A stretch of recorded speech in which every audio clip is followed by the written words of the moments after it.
I'm Steve Horstmeyer, and this time in Weather Lab, we're talking about temperature of the atmosphere. We all know that big old sun up there is the source of energy that drives winds all around the world and all the world's weather systems. But the sun does not heat the air directly.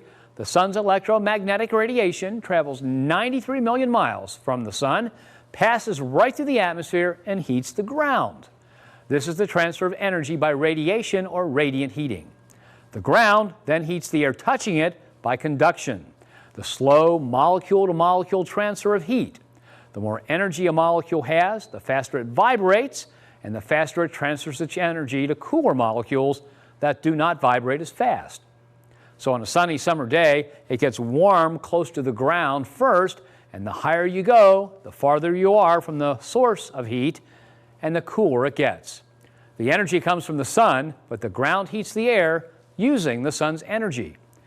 Now, the atmosphere is divided into 4 layers based on how temperature changes as you go upward through the atmosphere. The lowest layer, touching the Earth's surface, is the troposphere. The top of the troposphere is the tropopause, and above that is the stratosphere.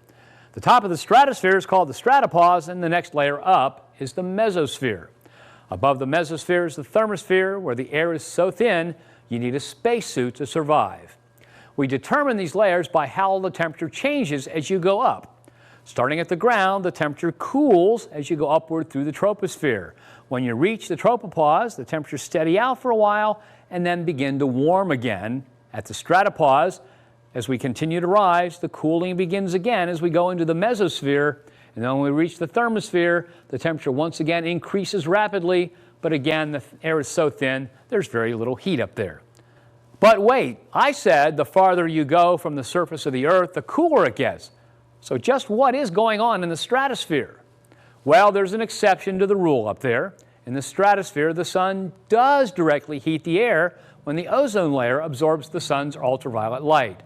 Once we rise above the ozone layer, you can see that temperatures cool again in the mesosphere. Now, the ozone layer is very important to life on Earth because ultraviolet radiation is deadly to life.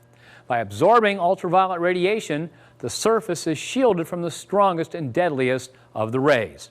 But some ultraviolet light does get through the ozone layer and causes sunburn and skin cancer. And that's why it's very important to wear sunblock on those sunny summer days.